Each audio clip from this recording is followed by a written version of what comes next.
Assalamualaikum warahmatullahi wabarakatuh. Selamat datang di channel Menanam Pohon Uang. Pada video kali ini saya ingin membahas indikator dan osilator. Indikator dan osilator adalah hasil perhitungan matematis yang inputnya berdasarkan pada dua hal, yaitu harga dan volume.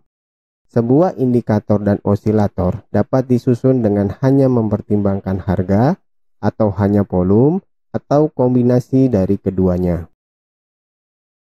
Perbedaan indikator dan osilator dalam analisa teknikal terletak pada batasan perhitungannya. Indikator tidak memiliki batas atas dan bawah, sementara osilator biasanya bergerak terbatas di dalam area tertentu, misalnya 0 sampai 100. Secara praktis, indikator dan osilator tidak harus dibedakan sedemikian rupa, karena keduanya menggunakan dasar dan memiliki manfaat yang sama. Ada dua manfaat indikator dan osilator. Yang pertama adalah menentukan tren dan mengukur kualitasnya. Yang kedua adalah menentukan level entry dan exit. Kita bahas satu persatu. Yang pertama adalah menentukan tren dan mengukur kualitasnya. Ada beberapa indikator yang dapat membantu trader untuk mengenali atau menentukan sebuah tren yang terjadi. Contohnya adalah moving average atau MA. Ada juga indikator untuk mengukur kekuatan tren seperti Average Directional Movement Index atau ADX. Ada juga untuk mengukur tingkat volatilitas harga seperti Average to Range atau ATR. Dan ada juga yang untuk mengukur tingkat kecepatan perubahan harga seperti momentum. Lalu untuk fungsi yang kedua adalah menentukan level entry dan exit. Setiap indikator biasanya memiliki metode sendiri dalam menghasilkan sinyal. Moving average misalnya menghasilkan sinyal beli ketika terjadi crossover antara MA periode lebih pendek ke atas MA periode lebih panjang. Sebaliknya, moving average menghasilkan sinyal jual ketika terjadi crossover antara MA periode lebih pendek ke bawah MA periode lebih panjang. Ada banyak jenis indikator dan osilator. Dalam video ini saya ingin membahas 5 saja. Yang pertama ada moving average, yang kedua ada volume, yang ketiga ada MACD, yang keempat ada RSI, dan yang kelima ada stochastic. Kita bahas satu persatu. Moving average. Moving average adalah bagian dari indikator lagging.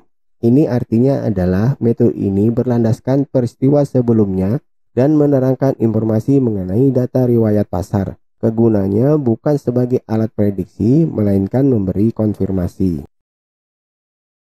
Moving average adalah menghitung harga rata-rata suatu saham dalam periode waktu tertentu, kemudian menghubungkannya dalam bentuk garis.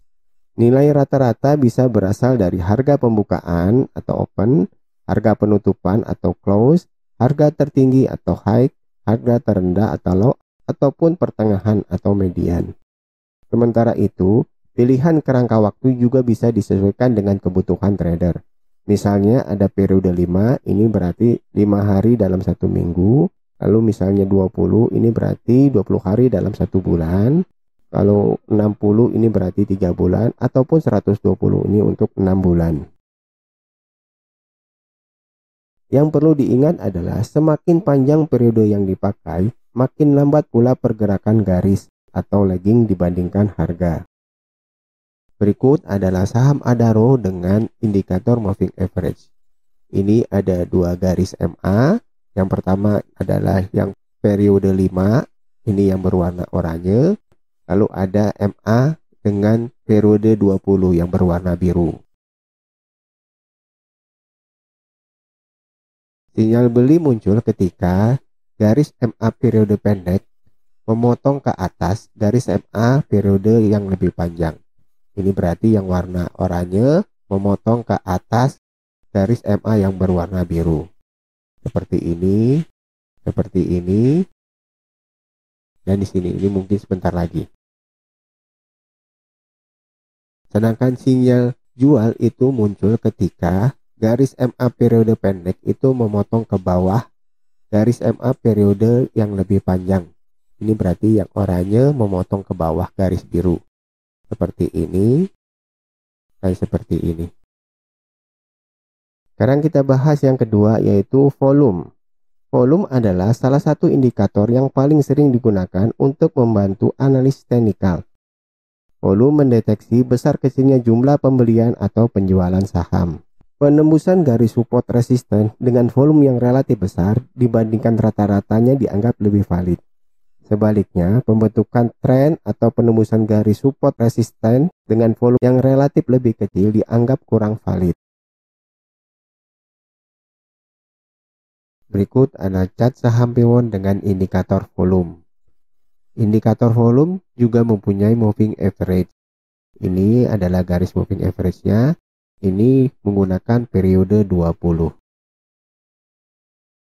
Ini berarti jika grafik batangnya melewati garis MA-nya, ini berarti volumenya di atas rata-rata MA 20. Jika terjadi kenaikan harga dengan disertai dengan volume yang di atas rata-rata, ini berarti kemungkinan probabilitasnya itu akan berlanjut. Seperti ini, seperti ini. Ini volumenya juga besar, ini juga seperti ini dengan volume besar. Sekarang kita bahas yang ketiga, yaitu MACD. MACD merupakan singkatan dari Moving Average Convergence Divergence, yang merupakan indikator yang sangat sederhana namun berguna bagi para trader. Teknik ini mendeteksi jenuh beli dan jenuh jual dengan melihat hubungan antara moving average jangka panjang dan jangka pendek. Selain itu, MACD juga berfungsi untuk membantu trader dalam beberapa hal seperti mengetahui tren harga yang sedang berlangsung, memahami momentum harga yang sedang terjadi, menentukan kapan harus membeli atau menjual saham. MACD terdiri dari 3 komponen utama, yaitu histogram, garis MACD yang berwarna biru, serta garis sinyal MA yang berwarna oranye.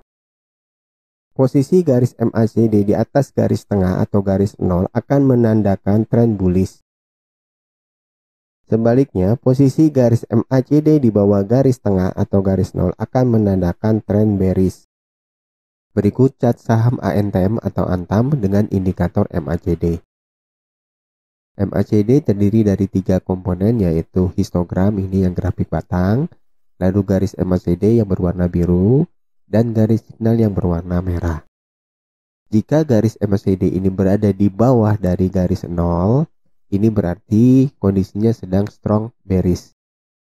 Untuk sinyal jual ini muncul ketika garis MACD yang berwarna biru ini memotong ke bawah garis signal yang berwarna merah. Berikut contoh lain MACD saham SSMS.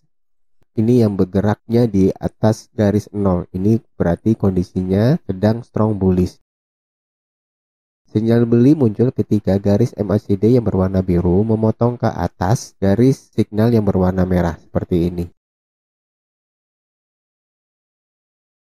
Sekarang kita bahas yang keempat, yaitu RSI. RSI merupakan singkatan dari Relative Strength Index. Ini adalah salah satu momentum indikator yang penggunaannya terutama untuk melihat seberapa kuat tren suatu saham. Garis RSI mempunyai rentang dari 0 hingga 100. Pada dasarnya, bila garis RSI telah masuk rentang 70 ke atas, berarti saham tersebut sudah mulai jenuh beli atau overbought. Ini berarti ada potensi terjadi pembalikan tren, yaitu harga akan turun atau correction. Sebaliknya, bila garis RSI masuk rentang 30 ke bawah, maka saham tersebut mulai masuk ke area jenuh jual atau oversold. Ini berarti ada potensi terjadi pembalikan tren, yaitu harga akan naik atau rebound.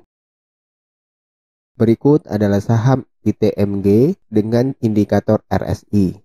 Di sini ada 2 area overbought dan area oversold.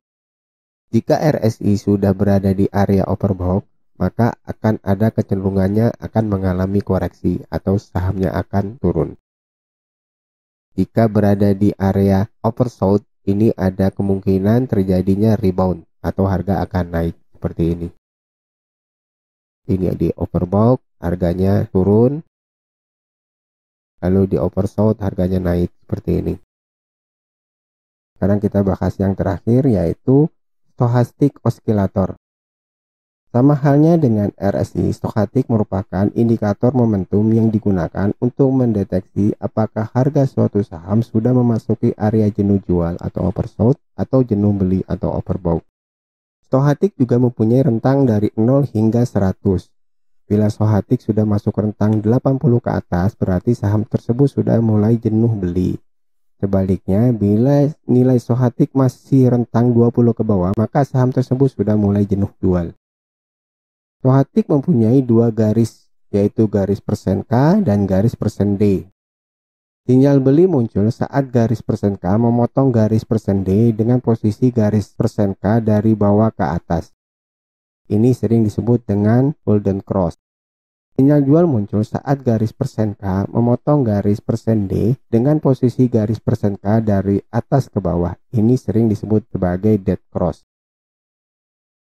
Berikut saham pewon dengan indikator stochastik. Indikator stochastik ini ada dua garis, yaitu garis persen K yang berwarna biru dan garis persen D yang berwarna merah. Lalu ada dua area overbought, ini di antara 80 ke atas, lalu ada area oversold di antara 20 ke bawah. Jika garis biru memotong garis merah ke atas pada area oversold, ini akan ada kecenderungan saham akan naik. Kalau garis biru memotong garis merah di area overbought, maka akan ada kecenderungannya saham akan turun. Ada banyak indikator dan osilator yang lain seperti Average Directional Movement Index atau ADX, Average to Range atau ATR, Momentum, Bollinger Bands, dan lain-lain. Kita akan bahas ini dalam video yang lain. Semoga video ini bisa bermanfaat. Wassalamualaikum warahmatullahi wabarakatuh. Jika Anda nilai video ini bermanfaat, silakan klik subscribe, like, dan share agar tidak ketinggalan video bermanfaat lainnya. Terima kasih.